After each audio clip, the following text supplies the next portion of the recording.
5 مہینے تک سسٹین کر جانا یہ ایک معجزہ ہے۔ یہ جنگ مسلم امت پر، خاص طور سے جو مسلمان ممالک ہے، ایک تھپڑ ہے۔ رمضان کا وقت ہے، روزے لوگ رکھ رہے ہیں، ان کے پاس کھانے پینے کی کوئی سویدھا نہیں ہے، پانی نہیں ہے، بچے دھوپ سے بلک بلک کے دم توڑ رہے ہیں۔ یہ جو انسانی حقوق کی باتیں کرتے ہیں لوگ، بڑے بڑے دعوے کرتے ہیں لوگ، یہ کہاں دعوے ہیں؟ یہ جنگ بنیادی طور پہ فلسطینی جیت گئے ہیں۔ مسلم ممالک نے بے شرمی کا مظاہرہ کرتے ہوئے اس معاملے میں اب تک کوئی مداخلت نہیں کی، سوائے ایک آدھ دو ممالک۔ مسلم ممالک یہ طے کر دے کہ ہم نے جو انویسٹمنٹ کر رکھا ہے امریکہ کے اندر، ہم وہ وڈرا کر لیتے ہیں، تو بیٹھ جائے گی پوری اکنامی۔ دیکھیے 3 باتیں مجھے کہنی ہے اس پہ۔ پہلی بات تو یہ ہے کہ اسرائیل نے اپنے جنگ شروع کرتے وقت 3 اہداف طے کیے تھے، 3 ٹارگٹ بنائے تھے۔ پہلا ٹارگٹ یہ تھا کہ ہم حماس کو ختم کر دیں گے، اس میں وہ ناکام ہو گئے، 5 مہینے کے بعد بھی ناکام ہو۔ دوسرا ٹارگٹ انہوں نے کہا تھا کہ ہم اپنے ہوسٹیجز جو وہاں گرفتار ہیں ان کو چھڑا لیں گے، وہ نہیں چھڑا سکے۔ تیسرا ٹارگٹ انہوں نے یہ طے کیا تھا کہ ہم غزہ کی آبادی کو یہاں سے نکال کر ادھر مصر میں شفٹ کر دیں گے، وہ بھی ان کا ٹارگٹ پورا نہیں ہوا۔ تو میں یہ محسوس کرتا ہوں کہ یہ جنگ بنیادی طور پہ فلسطینی جیت گئے ہیں۔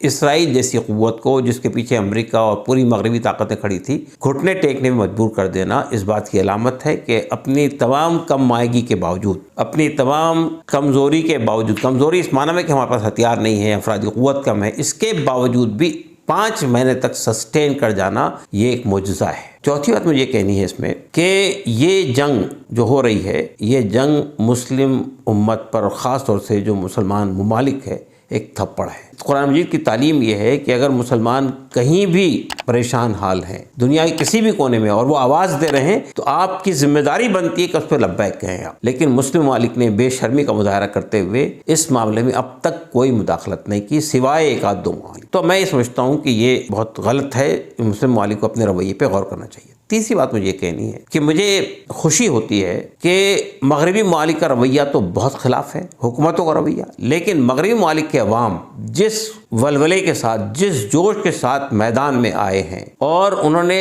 جو بائیڈن کا ناطقہ بند کر دیا ہے، اس کی ہر الیکشن ریلی کے اندر سوال کر رہے ہیں کہ تم نے اسرائیل کو جنوسائیڈ کی اجازت کیوں دی ہے، فلسطینی کیا انسان نہیں ہے؟ تو اور کتنی بڑی تعداد میں لوگ ہر ویکینڈ پر، چاہے وہ نیو یارک کی سڑکیں ہوں، واشنگٹن کی سڑکیں ہوں، لندن کی سڑکیں ہوں، پیرس میں ہوں، جرمنی میں ہوں، ہر جگہ لاکھوں کی تعداد میں نکل رہے ہیں، ہزاروں لوگ نکل رہے ہیں سڑکوں کے اوپر میں، اور فلسطینیوں کے ساتھ میں سالیڈریٹی شو کر رہے ہیں۔ یہ ہم ان کو سلام کرتے ہیں، ان لوگوں کو جس میں ہر نسل کے لوگ ہیں۔ اور تیسری بات یہ کہ آپ سوچئے کہ اس وقت میں رمضان کا وقت ہے، روزے لوگ رکھ رہے ہیں، ان کے پاس کھانے پینے کی کوئی سویدھا نہیں ہے، پانی نہیں ہے، بچے دھوپ سے بلک بلک کے دم توڑ رہے ہیں۔ یعنی انسانی ہمدردی کہاں ختم ہو گئی، سمجھ نہیں آتا ہے۔ یہ جو انسانی حقوق کی باتیں کرتے ہیں لوگ، بڑے بڑے دعوے کرتے ہیں لوگ، یہ کہاں دعوے ہیں؟ آپ دیکھ رہے ہیں اسرائیل کہہ رہا ہے کہ ہم حماس کے خلاف لڑ رہے ہیں، حماس کے خلاف لڑ رہے ہیں۔ آپ نے پوری آبادی کو کھنڈر میں تبدیل کر دیا ہے، لوگوں کو جو ہے سڑکوں پر لا کے کھڑا کر دیا ہے۔ اگر وہ ریلیف کے کیمپوں میں جاتے ہیں تو ریلیف کے کیمپوں پہ آپ بمبارڈمنٹ کرتے ہیں، اگر کوئی ریلیف مٹیریل کہیں سے دکھتا ہے اس کو کلیکٹ کرنے جاتے ہیں، اس پر بمبارڈمنٹ کرتے ہیں۔ تو آپ جو سلیکٹیو ٹارگیٹنگ کر رہے ہیں تمام لوگوں پر، شہریوں پر ٹارگیٹنگ کر رہے ہیں، یہ کہنا کہ آپ جنگ لڑ رہے ہیں، آپ جنگ نہیں لڑ رہے ہیں، آپ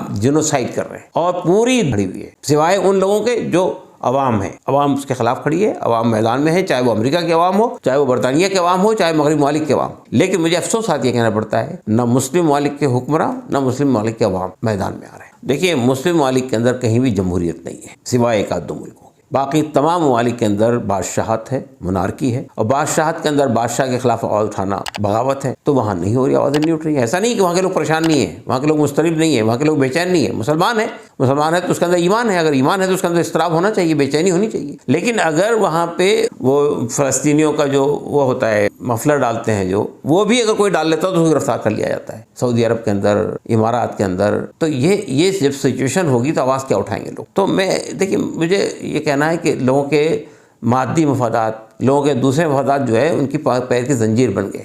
لیکن اگر مسلم ممالک کا یہ رویہ رہا تو قدرت تو انتقام لے گی، صرف ان سے نہیں لے گی جو لوگ اس کے خلاف کھڑے ہوئے، وہ ان لوگوں سے بھی لے گی جنہوں نے منافقانہ رویہ اختیار کر رکھا ہے۔ بہت فرق پڑے گا اگر مسلم ممالک ایک آواز ہو جاتے ہیں، نمبر 1، اور وہ اگر جنگ نہیں کرتے ہیں، لیکن اگر وہ صرف یہ کہہ دیتے ہیں ہم اکنامک بلاکٹ کریں گے، ہم ان کے اشیاء کو نہیں خریدیں گے، چاہے وہ چیزیں اسرائیل کے پروڈکٹس ہوں یا امریکہ اور ویسٹ کے پروڈکٹ ہوں، اگر وہ بائیکاٹ کر دیں یا وہ کہہ دیں ہم تیل نہیں بیچیں گے تو پوری دنیا کا نقشہ بدل جائے گا۔ آپ جنگ نہیں کرنا چاہتے مت کیجیے جنگ، لیکن آپ یہ اقتصادی جنگ تو کیجیے۔ یہ بھی اگر کر دیں گے نا تو یہ اسرائیل کے لیے سروائیو کرنا مشکل ہو جائے گا، امریکہ کے لیے سروائیول مشکل ہو جائے گا۔ اگر یہ مسلم ممالک یہ طے کر دیں کہ ہم نے جو انویسٹمنٹ کر رکھا ہے امریکہ کے اندر ہم وہ وڈرا کر لیتے ہیں، تو بیٹھ جائے گی پوری اکنامی امریکہ کی، پوری اکنامی بیٹھ جائے گی ویسٹ کی۔ لیکن ہمارے مسلم ممالک کے اندر اتنا دم خم نہیں ہے کہ وہ آگے بڑھ کے کہیں کہ ہم اپنا پیسہ وڈرا کرتے ہیں، ہم اپنا انویسٹمنٹ وڈرا کرتے ہیں۔